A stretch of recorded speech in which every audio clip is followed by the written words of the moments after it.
එක නන්නාඳුනන පුද්ගලයෙක්ට උදව් කරන්න කලින් ඔබ දෙවරක් සිතන අයෙක්ද? මම සමන්. මම පුවත්පත් මාධ්‍යවේදියෙක්.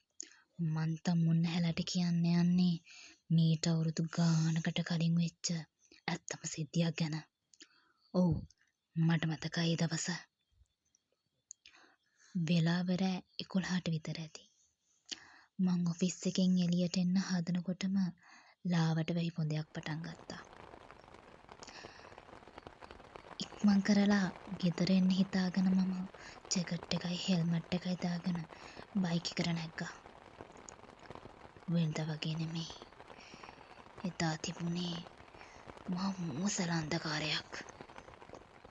ඇඟේ හිරිකඩු පිපිලා යන්න තරම් එකපාරට ආපු අමුතු සීතලක් එක්ක වැස්ස වැඩි වෙන්න ගත්තා. වරාගොඩ බස් හෝල්ඩ් එක පහු කරන් යනකොට මම දැක්කා ගෑනු ළමෙක් තනියම මෙතන හිටගෙන ඉන්නවා. ටික දුරක් පහු කරගෙන ගියපු මට එකපාරට මතක් වුණේ අන්තිම බස් එක ගිහින් දැන් පැය භාගයකටත් වැඩි කියලා. වැස්ස වෙලාවක පාළු බස් නැවතුමක තනියම හිටන් ඉන්නේ ගෑනු ළමයා ගැන මට අනුකම්පා හිතුණා. ආපහු බයික් එක හරවගෙන මං බස් හෝල්ඩ් එකට ගියා. නංගි, මෙතන මොකද මේ වෙලාවේ? අනේ අයියා, මම මේ බස් එකක් එනකම් මෙතනට වෙලා ඉන්නේ දැන් ගොඩ වෙලාවක ඉඳන්. අන්තිම බස් එකත් ගිහින් දැන් පැය භාගයකටත් වැඩි. නංගි දන්නේ නැද්ද ඒ ගැන? අනේ නෑ අයියා, මම මේ පළාතේ කෙනෙක් නෙමෙයි. ගිය අවුරුද්දේ අන්තිමට ආවට පස්සේ මම ආයෙ එන්නේ. මේ වෙලාවේ ආයෙ මේ පාරේ වෙන වාහනයක්වත් යන්නේ නැති තරම්. නංගිට කොහෙටද යන්න ඕනේ? පොතු පිටිය පාරට අයියා, මට යන්න ඕනේ. පොතු පිටිය නම් මේ ළඟනේ. මාත් යන්නේ ඒ පාරෙන් තමයි. නංගිට කැමති නම් මාත් එක්ක යන්න පුළුවන්. නංගිට බය වෙන්න දෙයක් නැහැ. මං ගෙදරින්ම ගිහලා පරිස්සමට බස්සන්න. මේ වෙලාවේ ගෑනු ළමෙක්ට තනියම ඉන්න හොඳ තැනක් නෙමෙයි මේක.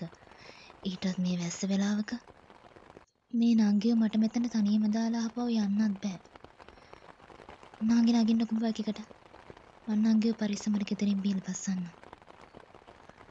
ඒ වෙලාවේ වෙන කරන්න දෙයක් තිබ්බේ නැති නිසා මාව විශ්වාස කරලා ඒ ළමයා බයික් එකට නැග්ගා.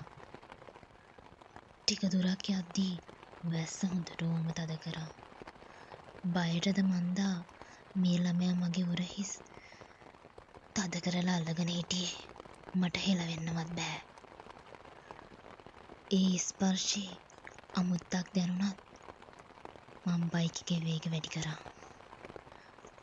ටික දුරක් කොහොම යද්දී මට දැනුණා මේ ළමයා සීතලට හොඳටම වෙවුලනවා.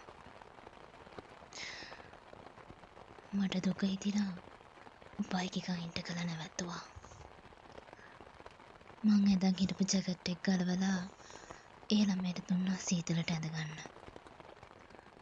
නංගි, පොතු පිටියේ පාරේ තමයි මේ ඉන්නේ. මෙතනින් කොහෙටද?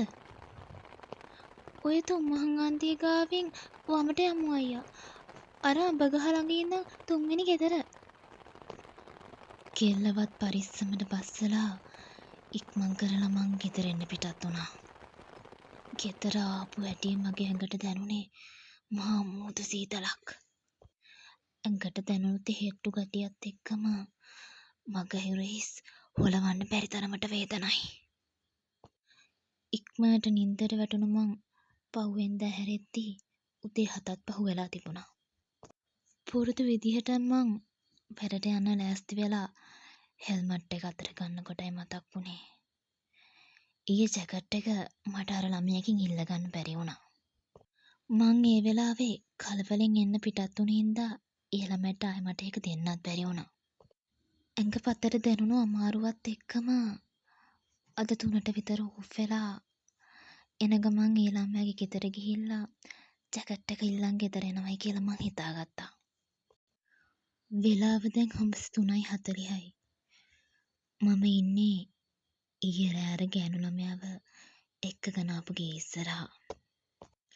මහරෑ නම් කරුවලේ හයියටම පෙනුනේ නෑ.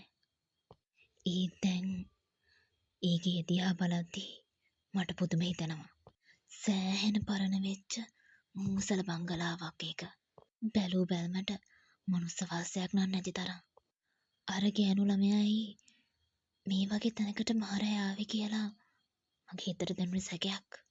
කෝකටත් කියලා මං ගේට්ටුව ළඟ ඉඳගෙනම කතා කරා. ගෙදර කවුද ඉන්නේ? නංගි. ගෙදර කවුරු හරි ඉන්නවද?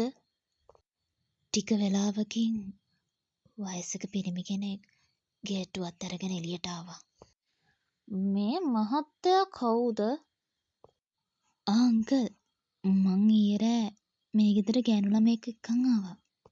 මං වැඩ ඇරලා එද්දී බස් හෝල්ඩ් එකේ තනියම හිටියේ. ඒ වෙලාවේ අන්තිම බස් එකත් ගිහිල්ලා තිබ්බේ. මං ඒ ළමයාව ගෙදර එක්කන් ආවා. සීතල හින්දා මං එන ගමන් මගේ ජැකට් එක ගලවලා දුන්නා. ඒත් මට යද්දි ඉල්ලන් යන්න බැරි වුණා. මම මෙයාව ඒක ඉල්ලන් යන්න. ඒ නංගි ඉන්නවද ඇතුලේ? මොන ගෑනු ළමයෙක්ද මහත්තයා? මේ ගෙදර ඉන්නේ මං විතරයි. වෙන කවුරුවත් නැහැ. මහත්තයාට මොකක් හරි වැරදීමක් වෙලා. මං තමයි මේ බංගලාව බලාගන්නේ. වෙන කවුරුවත් මේ බංගලාවේ නැහැ.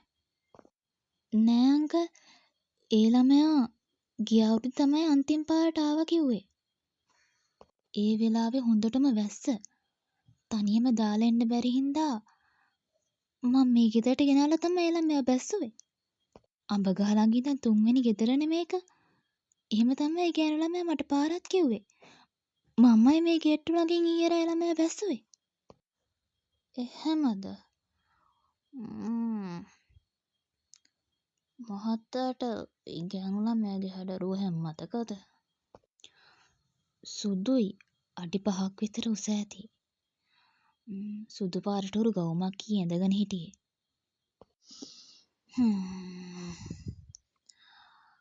මහත්තයා එන්නකො මගේ පස්සෙන් ඇතුළට. එහෙම කියලා ඒ වයසක මිනිස්සයා මාව එක්කගෙන වත්ත ඇතුළට ගියා. පාළු වත්තේ කෙරවලකට ගිය මිනිස්සයා නැවතුනේ සෝන් කුතක් ළඟ. මහත්තයෝ, මේ පින්තූරේ ඉන්න ගෑනු ළමයාද මහත්තයා ඊයේ රෑ මෙතනින් ගෙනල්ලා බැස්සුවේ කියලා පොඩ්ඩක් බැලුවනම්. වෙන්න යන දේ හිතා ගන්නවත් බැරුව හිටපු මම බයෙන් බැලුවේ සෝන් කුතේ තිබ්බ පින්තූර දිහා. දෙයනේ, මේ ගෑනු ළමයා තමයි. ඌ අංකල්, මේ ගෑනු ළමයා තමයි. ඒත් මේ කොහොමද වෙන්නේ? මහත්තයෝ, මේ බංගලාව අයිති නෝනා. මේ නෝනා මැරිලා දැන් අවුරුදු 10කටත් වැඩි. මහත්තයා ඊයේ දැක්කයි කියන පස්සුවඩ එක ළඟදී තමයි අපේ නෝනා හදිස්සියෙන්ම වාහනයකට හැප්පිලා මැරිලා තිබ්බේ. එදා ඉඳන් මේ වෙනකන් හැම අවුරුද්දෙම ඒ සිද්ධිය වෙච්ච දවසට මහත්තයා වගේ කවුරුම හරි ඔය පාරේ යන කෙනෙක්ට ඔය සිද්ධිය ඔය විදියටම වෙනවා. මේ අවුරුද්දේ හවුනේ මහත්තයාව තමයි. මුළු ඇඟම වෙවුලලා හීන් දාඩිය දාගෙන හිටපු මම වටපිට බලද්දි තමයි දැක්කේ මගේ ජැකට් එක ඉස්සෝන ළඟ වැටිලා තියෙනවා.